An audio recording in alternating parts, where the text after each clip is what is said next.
Welcome to top 9 news. నా పేరు ప్రత్యూష. కేరళ కర్ణాటకలో కుండపోత వర్షాలు కురుస్తున్నాయి. కేరళ గోల్డ్ స్మగ్లింగ్ కేసులో దర్యాప్తు వేగవంతం చేసింది ఎన్ఐఏ. రాజస్థాన్లోని జోధ్పూర్లో ఒకే కుటుంబానికి చెందిన 11 మంది ఆత్మహత్యకు పాల్పడటం కలకలం రేపింది. ఇలాంటి టాప్ 9 నేషనల్ న్యూస్ ఇప్పుడు చూద్దాం.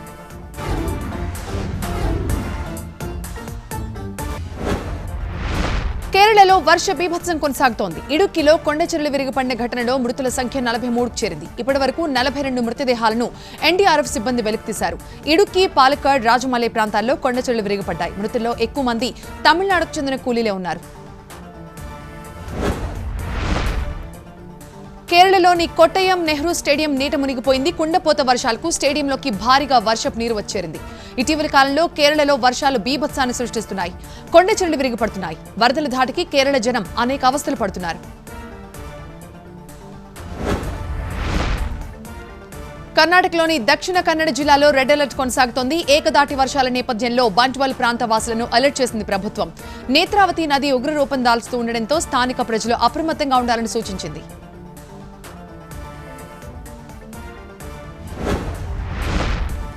రాజస్థాన్లోని జోధ్పూర్లో విషాదం చోటు చేసుకుంది. లోదాతా గ్రామంలో విషం తాగి ఒకే కుటుంబానికి చెందిన 11 మంది ఆత్మహత్యకు పాల్పడటం కలకలం రేపింది. మరో వ్యక్తిని ఆసుపత్రికి తరలించగా ప్రాణాలతో బయటపడ్డాడు. మొత్తం 12 మంది విషం తాగినట్టుగా గుర్తించారు. కేరళ గోల్డ్ స్మగ్లింగ్ కేసులో దర్యాప్తు వేగవంతం చేసింది ఎన్ఐఏ. కీలక నిందితుడు దుబాయ్లో ఉన్న ఫాజిల్ ఫరీద్ ను ప్రశ్నించేందుకు సిద్ధమైంది. దుబాయ్లో వ్యాపారాలు చేస్తున్న ఫాజిల్ ఫరీద్ పై ఇప్పటికే బ్లూ నోటీస్ కూడా జారీ చేసింది. 2-3 రోజుల్లో ఫాజిల్ ఫరీద్ ను విచారించేందుకు దుబాయ్కు వెళ్లనుంది ఒక బృందం. వ్యవసాయ రంగానికి తమ ప్రభుత్వం పెద్దపీట వేస్తోందని స్పష్టం చేశారు ప్రధాని మోదీ. వ్యవసాయ మౌలిక సదుపాయాల నిధిని 1,00,000 కోట్లతో ఏర్పాటు చేస్తున్నట్టుగా తెలిపారు. రైతుల స్వశక్తి మీద నిలబడటానికి తోడ్పాటును అందిస్తామని చెప్పారు మోదీ. పీఎం కిసాన్ పథకం నిధులు విడుదల చేశారు. రాష్ట్రంలో ప్రతి ఒక్కరూ బీజేపీకి వ్యతిరేకంగా ఉన్నారన్నారు రాజస్థాన్ సీఎం అశోక్ గెహ్లోట్. బీజేపీపై కోపంతో రగిలిపోతున్నారని చెప్పారు. తిరుగుబాటు ఎమ్మెల్యేలంతా తిరిగి వస్తారన్న ఆశాభావాన్ని వ్యక్తం చేశారు గెహ్లోట్. సదరు ఎమ్మెల్యేలు ఇప్పటికైనా మారుతారని తాను ఆశిస్తున్నట్లుగా చెప్పారు. ఉగ్రవాదుల దుశ్చర్యలు యథేచ్ఛగా కొనసాగుతున్నాయి. పూంచ్ జిల్లాలో లైన్ ఆఫ్ కంట్రోల్ దాటి చొరబాటుకు ప్రయత్నించిన 3 ఉగ్రవాదులపై కాల్పులు జరిపింది సైన్యం. ఈ ఘటనలో ఒక ఉగ్రవాది చనిపోగా మరో 2 ఉగ్రవాదులకు తీవ్ర గాయాలయ్యాయి.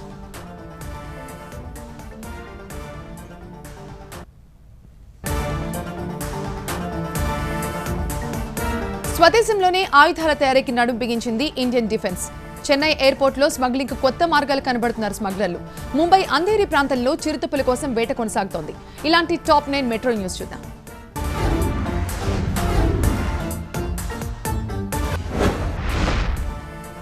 సుశాంత్ సింగ్ రాజ్పుత్ సూసైడ్ కేసును మహారాష్ట్ర ప్రభుత్వం మెడకు చుట్టే ప్రయత్నం చేస్తున్నారని ఆరోపించారు శివసేన సీనియర్ నేత సంజయ్ రావు. బీహార్లో చేతులు కలిపిన ఢిల్లీ పెద్దలు మహారాష్ట్ర సర్కార్ ప్రతిష్ట దిగజార్చే కుట్ర చేస్తున్నారంటూ విమర్శించారు. పోగొట్టుకున్న పర్సు 14 ఏళ్ల తర్వాత దొరికింది. ఈ ఆసక్తికర ఘటన ముంబైలో చోటు చేసుకుంది. 2006లో హేమంత్ అనే వ్యక్తి లోకల్ ట్రైన్లో తన పర్సు పోగొట్టుకున్నాడు. ఇన్నేళ్ల తర్వాత దొరికిన పర్సును హేమంత్కి అందించారు రైల్వే పోలీసులు. పర్సులోని డబ్బులు సైతం భద్రంగా అలాగే ఉన్నాయి. ముంబై అంధేరి ప్రాంతంలో చిరుతపులి కోసం ఫారెస్ట్ అధికారుల వేట కొనసాగుతోంది. ఉదయం కనిపించిన చిరుత మాయమైపోయింది.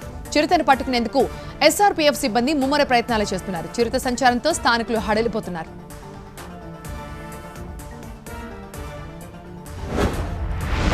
చెన్నై ఎయిర్పోర్ట్లో స్మగ్లింగ్ కి కొత్త మార్గాలు కనబడుతున్నారు స్మగ్లర్లు. ప్రయాణికులు ఉపయోగించే సెల్ ఫోన్లు, చేతి వాచ్లు, పిల్లలు ఆడుకునే బొమ్మలలో బంగారాన్ని అక్రమ రవాణా చేస్తున్నారు.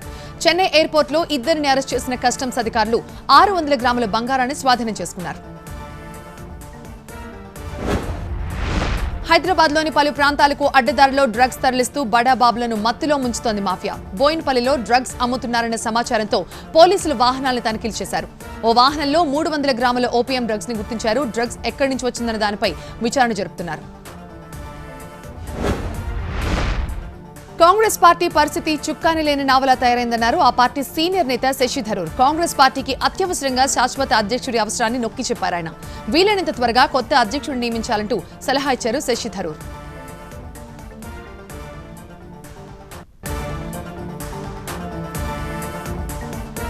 విజయవాడ అగ్ని ప్రమాదం తెలుగు రాష్ట్రాల్లో విషాదాన్ని నింపింది.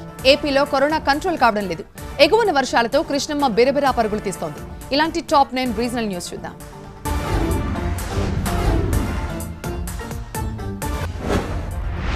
విజయవాడలోని స్వర్ణ ప్యాలెస్ లో ఘోర అగ్ని ప్రమాదం జరిగింది. తెల్లవారుజామున జరిగిన ఈ ప్రమాదంలో 10 మంది బతుకులు తెల్లారిపోయాయి. స్వర్ణ ప్యాలెస్ దగ్గరకు చేరుకున్న క్లూస్ టీం అగ్ని ప్రమాదానికి గల కారణాలపై ఆరా తీసింది. ఇప్పటికే సీసీటీవీ ఫుటేజ్, హార్డ్ డిస్క్లను స్వాధీనం చేసుకున్నారు. ప్రమాదంపై ప్రధానితో మాట్లాడానన్నారు ఏపీ సీఎం జగన్. మృతుల కుటుంబాలకు 50 లక్షల రూపాయల ఎక్స్గ్రేషియా ఇస్తున్నట్టుగా ప్రకటించారు. బాధ్యులపై కఠిన చర్యలు తీసుకుంటామని ట్వీట్ చేశారు. ప్రమాదంపై 48 గంటల్లో నివేదిక ఇవ్వాలని కమిటీ వేసింది ప్రభుత్వం.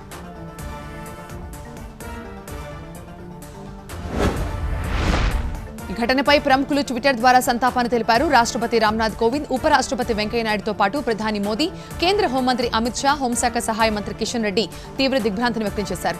కేంద్రం నుంచి ఏపీకి పూర్తి సహకారం ఉంటుందని ప్రకటించారు అమిత్ షా. ఏపీలో కరోనా కంట్రోల్ కావడం లేదు. 24 గంటల్లో కొత్తగా 10,820 పాజిటివ్ కేసులు నమోదయ్యాయి. రాష్ట్రంలో మొత్తం బాధితుల సంఖ్య 2,27,860కి చేరింది. ఒక్కరోజు వ్యవధిలోనే 97 మంది ప్రాణాలు కోల్పోవడంతో మొత్తం మృతుల సంఖ్య 2,036కు చేరింది. ఏపీ సీఎం జగన్ తో తమకు మంచి సంబంధాలే ఉన్నాయన్నారు తెలంగాణ మంత్రి కేటీఆర్. అయినప్పటికీ రాష్ట్ర ప్రయోజనాల విషయంలో రాజీ పడే ప్రసక్తి లేదంటున్నారు.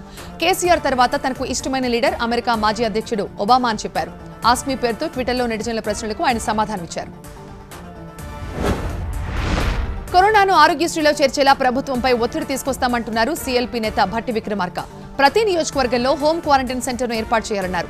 భట్టి విక్రమార్క నేతృత్వంలో జరిగిన సీఎల్పీ సమావేశంలో కరోనా, పోతిరెడ్డిపాడు తదితర అంశాలపై చర్చ జరిగింది. రాయలసీమ లిఫ్ట్ ఇరిగేషన్ తో దక్షిణ తెలంగాణ ఎడారిగా మారుతుందని కాంగ్రెస్ నాయకులు అవగాహన లేమితో మాట్లాడుతున్నారంటూ మండిపడ్డారు మాజీ మంత్రి లక్ష్మారెడ్డి. కాంగ్రెస్ అధికారంలో ఉన్న కాలంలోనే పోతిరెడ్డిపాడు ప్రారంభించారంటూ గుర్తు చేశారు. వారి హయాంలోనే పాలమూరును ఎండబెట్టారన్నారు లక్ష్మారెడ్డి. కృష్ణమ్మ బిరబిరా పరుగులు తీస్తోంది. ఎగువ రాష్ట్రాలైన కర్ణాటక, మహారాష్ట్ర పరివాహక ప్రాంతాల్లో కురుస్తున్న వర్షాలతో భారీగా వరద చేరుతోంది. ఎగువన ఉన్న ఆల్మట్టి, నారాయణపూర్ రిజర్వాయర్లకు పెద్ద ఎత్తున ప్రవాహం వచ్చి చేరుతోంది. దిగువన ఉన్న జూరాలకు వచ్చిన నీటిని వచ్చినట్టుగానే వదిలేస్తున్నారు. విశాఖ పోర్ట్ ట్రస్ట్ నౌకలో అగ్ని ప్రమాదం జరిగింది. వెస్ట్ Q5 బర్త్లోని నౌకలో ఇంజిన్ రూమ్ నుంచి పొగలు రావడంతో పోర్ట్ ఫైర్ సిబ్బంది కంగారు పడ్డారు. మంటల్ని అదుపు చేస్తున్నారు. అగ్ని ప్రమాదం ఇంజిన్ రూమ్ లో కావడంతో గ్యాస్ మాస్క్ ధరించి మంటల్ని అదుపు చేశారు సిబ్బంది.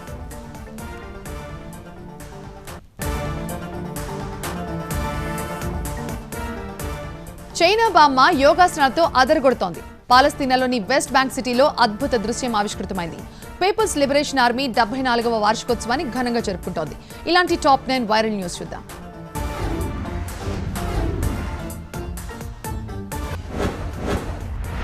చైనా బామ్మ అద్దరగొడుతోంది. యోగాతో అందరినీ ఆకట్టుకుంటోంది. కష్టసాధ్యమైన ఆసనాలను అలవోకగా చేయడంపై అక్కడి ప్రజలు మంత్రముగ్ధులవుతున్నారు. ఈ వయసులో తన యోగాసనాలతో మైమరిపిస్తున్న చైనా బామ్మపై ప్రశంసలు వ్యక్తమవుతున్నాయి.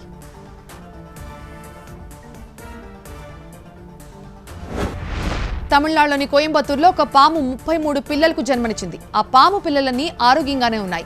ఒకేసారి అధిక మొత్తంలో పాము పిల్లలకు జన్మనివ్వడం అరుదుగా జరుగుతుంటుంది. పాముతో పాటు పిల్లల్ని కూడా ఫారెస్ట్ లో విడిచిపెట్టారు అటవీ అధికారులు. హర్యానాలోని నేషనల్ 19 హైవేపై పెట్రోల్ కంటైనర్ బోల్తా కొట్టింది. పాల్వాల్ ప్రాంతంలో ఈ ఘటన జరిగింది. నడి రోడ్డుపై ట్యాంకర్ పడిపోవడంతో ట్రాఫిక్ స్తంభించిపోయింది. ఘటనా స్థలానికి చేరుకున్న పోలీసులు కంటైనర్ను అక్కడి నుంచి పక్కకు తప్పించారు.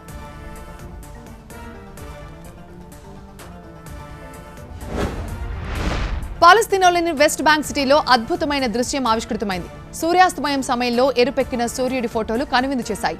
సూర్యాస్తమయాన రంగు మారిన ఆకాశ దృశ్యాలు నెట్టింట్లో చక్కర్లు కొడుతున్నాయి.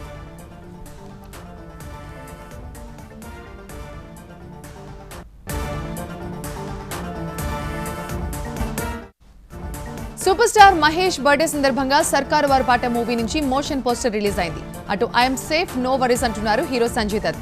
కోలీవుడ్ లో కూడా రజనీ ఫ్యాన్స్ జోష్ లో ఉన్నారు. ఇటువంటి interesting updates top 9 film news లో చూద్దాం.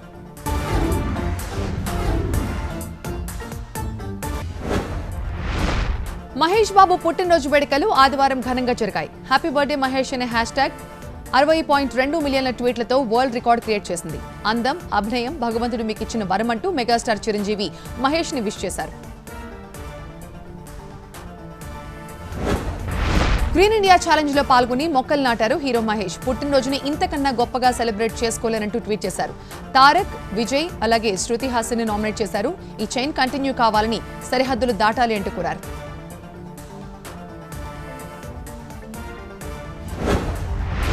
విజయవాడ కోవిడ్ కేర్ సెంటర్లో జరిగిన అగ్ని ప్రమాద ఘటన తీవ్ర దిగ్భ్రాంతికి గురిచేసిందన్నారు మెగాస్టార్ చిరంజీవి. మృతుల కుటుంబాలకు సానుభూతి వ్యక్తం చేశారు.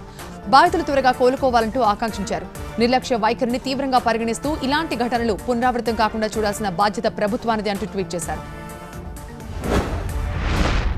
రజనీకాంత్ నటించిన తొలి సినిమా అపూర్వ రాగంగల్ విడుదలై ఈ నెల 18కి 40 ఏళ్లు పూర్తవుతుంది. దీన్ని పురస్కరించుకుని 45 years ఆఫ్ రజనీయిజం పేరుతో ట్విట్టర్లో ఫ్యాన్స్ ట్రెండ్ చేస్తున్నారు. దీనికి సంబంధించిన కామన్ డీపీ ఆదివారం సాయంత్రం విడుదలైంది.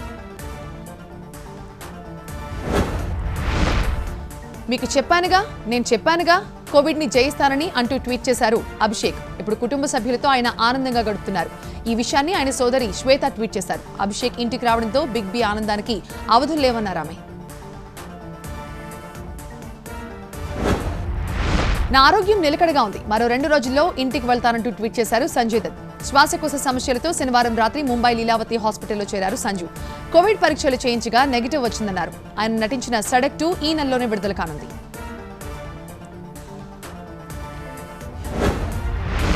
హీరోయిన్ హన్సిక ఆదివారం రోజున పుట్టినరోజు జరుపుకుంది. హన్సికకు నక్షత్రాలంటే అమితమైన ప్రేమ. ఎప్పుడూ ఖగోళ శాస్త్రం గురించి ఏదో ఒకటి తెలుసుకుంటూనే ఉంటారు.